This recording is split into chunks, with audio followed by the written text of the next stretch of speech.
Hello, everybody. Here we are the day after the 4th of July. I hope everybody had a safe 4th of July. It was storming here at 8, 9, 10 o'clock when the height of the fireworks were going off. I don't know, my days of fireworks are over. I remember as a kid in the city, man, we used to blow up the corner of 109th Avenue and 124th Street. And then we were good about it because after we were done, 11 o'clock at night, we'd come out with brooms. I remember we used to sweep everything up. We filled 2 metal garbage cans. We had a lot of fireworks, but there were 15 of us. And those were good days, good times. Anyway, getting back to the world. The market to me is kind of quiet. Platinum has taken off some. It went down the other day. Gold went down, silver went down, but it recovered, obviously, in England because they do not celebrate the 4th of July. What do you know? So the gold and silver market was open in London and Hong Kong. So that's where I got my last numbers from. The numbers they're not bad, but we have platinum for sale. We have gold for sale. I pulled a couple of articles that I saw in Coin World that I think are interesting. These are trade dollars. This is your trade dollar. And they used to make these box coins out of it. I've had one once, a long time ago, and I think I regret selling it. Box dollars, they're trying to tell you mostly that the idea about this is people put pictures. I know them as opium holders is what they were. They were big in the Far East, and this is where you'd have a silver dollar in your pocket, and you had a little clip that almost like an old watch fob. You'd open it up, and you would have your powder in there. That's what that's what I know it to have been used for. That's what the legend is. They're very interesting. They're part of the culture at the time, and it pretty much dates them to that world. And as I said, that led to the Opium Wars, and then the rift between London and England and China, and Hong Kong going to England, and then England giving it back in '97. But that's, these are interesting pieces, a lot of history with them. I saw this article too. You've heard of the old saying, shave and haircut, 2 bits. Well, these are the West Indies cuts. These are countermarked. When you're buying 8 reals, they would think of 8 reals like this. The old Mexican 8 real, they could be Ecuador, they could be a number of countries. But these are the 8 reals, and they would cut them into quarters.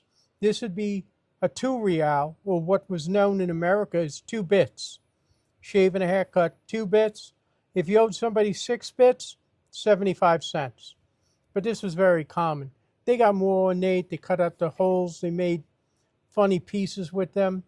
I know that if you get a 2-bit that's counter-stamped, that makes it 3 bits. A counter-stamp on any of the real pieces increases it by 1 bit because that justifies it, or like this counter-stamping. But there's a lot of counterfeits out there. I mean, you got to be very, very careful. Like everything else, and we've talked about, there's a lot of people that make copies for their own gratification. We will be at Fun next week, Thursday, Friday, Saturday, table 931, next to my son, the Vulcan Company. We're just packing now. We're getting ready to go. It's a new experience. I've never done, well, I did one 3-day show in Clearwater, but that was 18, 19 years ago. So this is going to be, to me at my age now, a bit of a marathon. So we'll see how that goes. I am not bringing I'm not bringing goldbacks there because I think there'll be plenty of goldbacks in the room. And that's one last item I have to sell. We're going to have the platinum. We'll have most of what's in the case here. I'm going to pick and choose what we'll bring. And we're there to see the people. I'm going to have T-shirts, and we're going to say hello to the community and see the kids, and we'll see where it goes from there. I also have, if there's anything there you like, give us a call. We'll be open Monday and Tuesday. We'll be here Monday and Tuesday, and we're still shipping. But Wednesday is a transition day, and then Thursday we're at fun. And that should be fun. Civil War tokens. Now, and I've talked about this before, but I don't remember if it was. I don't think it's been in the last month since we've been basically on our own. Civil War tokens were made mostly for the northern states because there was a shortage of currency up north, and people needed pennies, they needed change. And most of these, they were what they call patriotic, which were general admission for everybody. And then there were ones that were specific to certain states. Now, I had at one time, I had 600 of these. 600. Here's what you see. More or less, this is what's left. There might be a couple of more scattered, but there's maybe 40 here. A lot of them, like you'll see like the Indian head on the front of them. Yeah, 1863 Indian is very common. I pick up one every now and then when I buy a lot of, when I pick up a bunch of Indian head pennies, and I'll look at it, doesn't look right, flip it over, it'll say Army, Navy. That ain't on the back of an Indian head penny, which is a good thing, because your basic Civil War tokens will retail for 25 bucks a piece and up. There's some better ones here. I've had ones that sold for over 100. I mean, they're pretty cool. They're very interesting. I've had dealers buy a lot from me. As I said, I once had 600, maybe 3 years ago when I bought it. And here's what we got left. Civil War tokens, a piece of American history.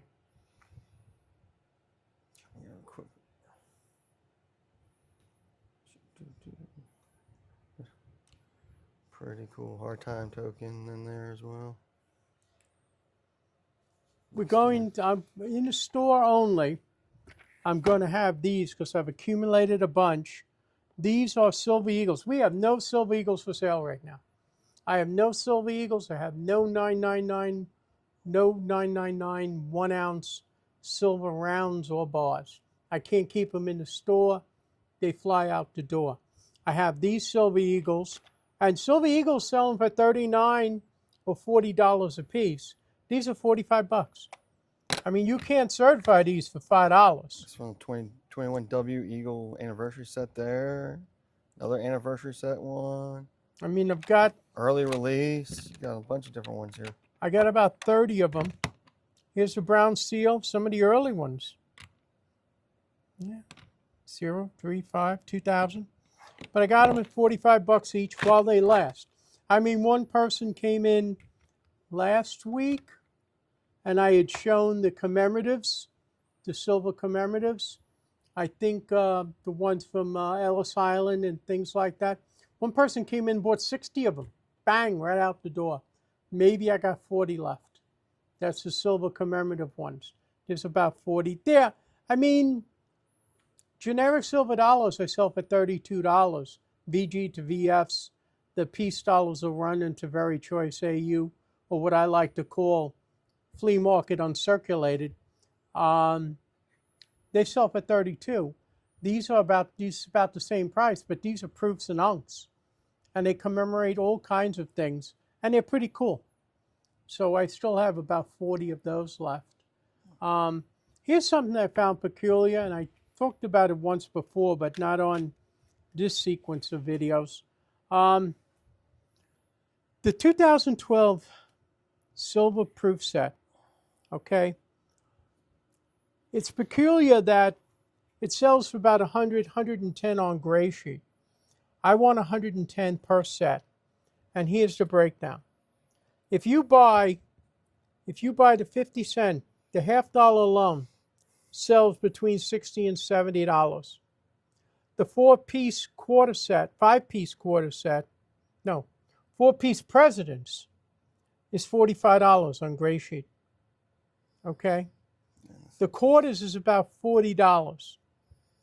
The penny, nickel, and dime, $8. The Sacagawea, gray sheets for $17. You're looking at $175 to $180 a piece. If you buy these in pieces, $180. I think $110 is a steal. I think $110 is a steal.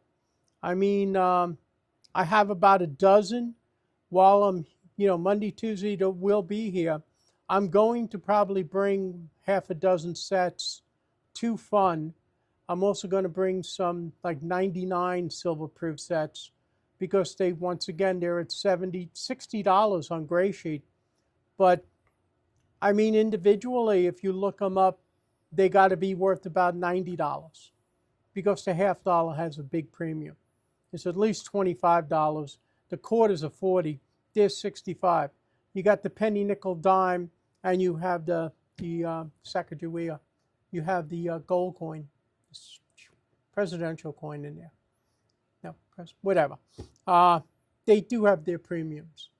What else is there? Any question? Well, a lot of people always ask, what came new in the shop this week? This week was mostly, as I said, a lot of gold, silver coming in. We sold all the silver we could get our hands on. We did a lot of business in silver, a lot we're buying, and I'm holding a lot of gold coins, fractional. I'll see what I'm going to bring to Fun to lay off, probably on Thursday. I can't think of any. It's basically been a meat and potato kind of week. What we did pick up is a bunch of Carson Cities. You got the GSAs in here. You got Yeah, some those Raws. we've had. A couple new ones on those right there. Let's get them pull out. Let's look at them. These are new. Ooh, over here. These I bought in one lot. These are uncirculated Carson Cities. 5 pieces, 1 person. So, I also picked up these. Same person. it sure does. But let's just get a better look for people. Constitutional gold. Those are nice. Gold is at international $42.22 an ounce. And it closed the other day at $33.35. Far cry. That's going to be interesting one day if they decide to resettle all those numbers. Nice luster on these Morgans. These are pretty coins. I think I'm very conservative. As I said, I've seen where, like this one here, I put this down as a 3, but the face on that, I've seen 5s that don't look that good. My experiences are going to be when I go to Fun, and you're going to hear from us there. I think I'm bringing something like 35 coins with me, at least 30 coins to be graded, and we'll see where we go. I have some beautiful 1916 Mercury dimes that I was thinking of putting in, but I think 65. I have them at full lines in 65. I don't think they're going to go any higher than that. But these, you look at the luster and you look at these are beauties. I saw one the other day.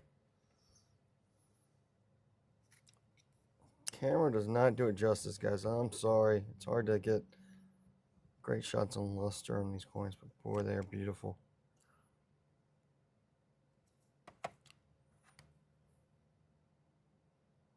Great book filler if you need one.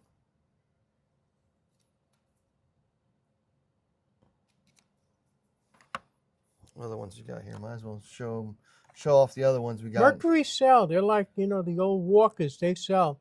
And of course, your piece in Morgan dollars. Morgan dollars are very, very popular. I'm not going to bring the generic stuff with us. We'll bring the prettiest stuff, the key dates, stuff that we're looking to move. As I said, it should be an interesting experience. I sold an 09S and I sold a 1931S penny in the last couple of days. I threw a whole bunch of interesting stuff into Let's Make a Deal box. These are the things that they sell for $19. When you see them packaged like this, beware. You know, they may not be counterfeits, but boy, oh boy, you're paying through the nose for this kind of stuff. They're, yeah, I've got about 20 of these I tossed in here that I've bought. Much more reasonably priced. And, but I like I said, the experience should be good. I don't know if it's going to rain all the time on us, but it should be interesting. It's going to be loud. It's going to be a long day for me. I'm looking forward to seeing the young people come by. I think we're going to have a blast. My grandson's going to be there, my son, and I'm hoping to see a bunch of people that, you know, that I know from when I was on Long Island, the 110 show or Rubenstein's, or maybe even somebody I worked with at Brunswick. I never see one of them in here. I worked there 30 years and nobody shows up here. But maybe they don't come to Florida. I don't know. Actually, Lady Carol, I believe was her name. If I'm mistaken her name incorrectly, I apologize. She says she met you years ago from the late 80s, she believes, somewhere in the 80s at one of the shows up there. It had to have been the 110 show. That's the only shows I did on Long Island. I did the 110 show. I was there twice a month for a good part of 30 years. Right after 1980, when all the markets collapsed, maybe I went once every 6 months because the market was in a total rut. I mean, there were dealers hanging on by their teeth. That's when I was glad I was cooking to make money and not selling coins. It took a shellacking. I mean, silver went from $50 an ounce down to like $8 in 2 years. And then it dropped down as low as $2.50 an ounce on silver. I think it's a good idea if they do reset the prices. I read something recently where they want to discontinue the nickel. I can understand the penny and I understand the nickel, but I think you need some of this for commerce. An article I read the other day, which I meant to mention last time and people may not realize, to run the mint does not cost people anything. Does not cost the people of the United States any money to run the mint and the Bureau of Engraving. The U.S. Mint, the money pays for itself. The residual, they don't make money on the penny and the nickel. They probably make a penny or two on the dime. They make money on the quarters, the halves. They make money on the proof sets, the mint sets, all the products the proof puts out. They only have like 4,000 employees. I think people are retiring, I think about 500 of them. But they pay for themselves, so there's no cost for the mint to run that actually has excess money that they say is given back to the general fund or given back to the government. So the mint pays for itself, just so you know. So I don't think it's wise to get rid of the nickel also. I think you need it for commerce. Or maybe put in a 2-cent piece. Maybe that's my 2 cents this time. But maybe they'll change the metal. Make it thicker, make it out of aluminum, make it square. You know, it isn't that it's going to affect the gumball machines. I don't think they use gumball machines. As I said, we will be at Fun, and we will be bringing you videos from Fun live and tell you how progress is there, how it's going to be. It's going to be a great experience. I think it's going to be very interesting. And I wish everybody come by and see me. God bless America, greatest country in the world. And those of you who feel like me know that. Take care now. Bye-bye.